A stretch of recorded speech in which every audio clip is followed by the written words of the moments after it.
In 1855, an Ethiopian Jew named Daniel ben Hananiah visited the land of Israel. When the rabbis in the land of Israel heard that the Ethiopian community was in a dire state, both spiritually and physically, they decided to send an empathetic letter of solidarity through Daniel. They wrote, "Your situation has touched our hearts, and we've decided to take the following steps. When Daniel ben Hananiah returns, call a meeting, listen to him, and learn what he saw us doing and how we observe God's mitzvot according to the traditions of the sages. If you conclude that until now you've not behaved properly, then appoint 3 or 4 talented individuals and send them to us to the holy city, and we will teach them the practicalities of observing the mitzvot." The community leaders and priests received the letter.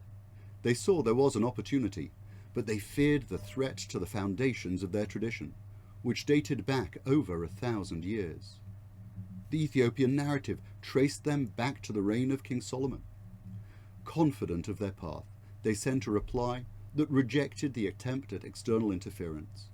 Their letter stated, "We have heard that there are many Jews in Egypt and Jerusalem whose religion and customs are different from ours. It would behoove them to send us knowledgeable representatives who will learn the principles of Judaism accepted amongst us, and we will show you the path that you should follow." How easily, how inconsiderately we imagine that ours is the right way and that other people should conform to our norms. How much tragedy that approach has occasioned.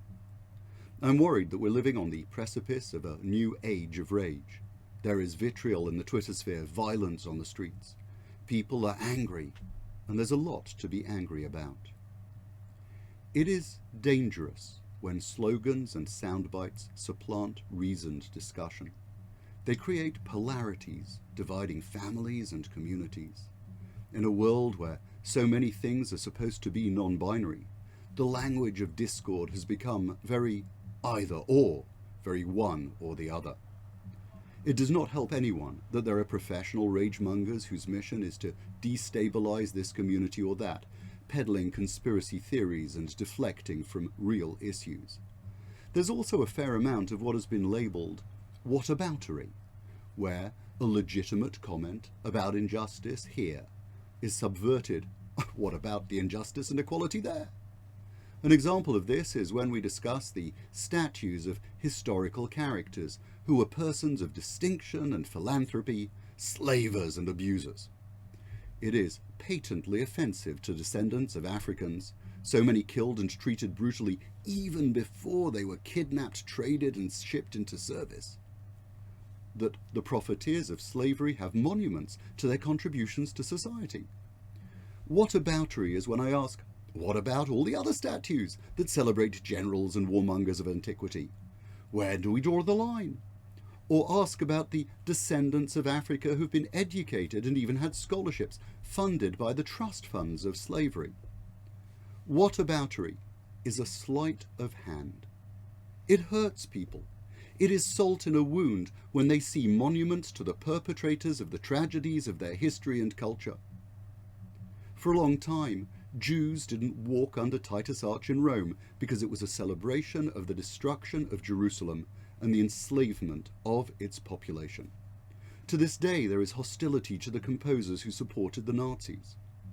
What about the effigies of broken synagogues outside so many medieval cathedrals, a clear sign that Christianity is upright and pure, Judaism is blind, desolate and forlorn? My ancestors would have stared up at that and known their miserable place. What about it indeed? Personally, I don't want to destroy the cathedrals and find ecclesia and synagogue good educational points. But this is whataboutery. The fact that I don't feel hurt at the medieval depiction of my heritage does not mean that a person of colour should live with monuments to the authors of their centuries of pain. The pain of abuse is real. It is painful when we are persecuted. It is painful when our lives are harder because our parents or grandparents were persecuted. It is painful when our access to education or medication or influence in legislation is diminished because of the colour of our skin or our gender, or our sexuality, or our faith. Institutional racism doesn't mean that every officer or staffer is a pernicious bigot. It means that the system works against people of colour.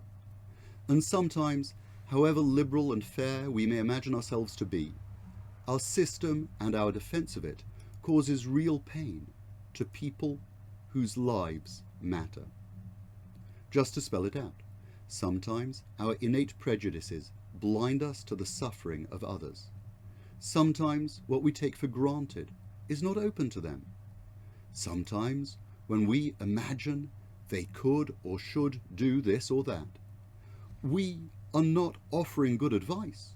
We're rubbing salt into the wound that they cannot afford the education or healthcare or legal advocacy that is open to so many of us. The hurt we cause might be unintentional, might be without malice, but it hurts nonetheless. The Holocaust and Jewish experience shape so much of my identity. I've experienced anti-Semitism and bullying. I'm angry that it continues. I support a national monument to the victims of the Holocaust. How much more does it behove us in this wonderful country to establish a national monument to the memory of our part in slavery and oppression? The disadvantages that persist in the communities of people of African descent, as just one example, are far harsher than anything I have endured. They feel pain. It is a daily reality and on a global scale.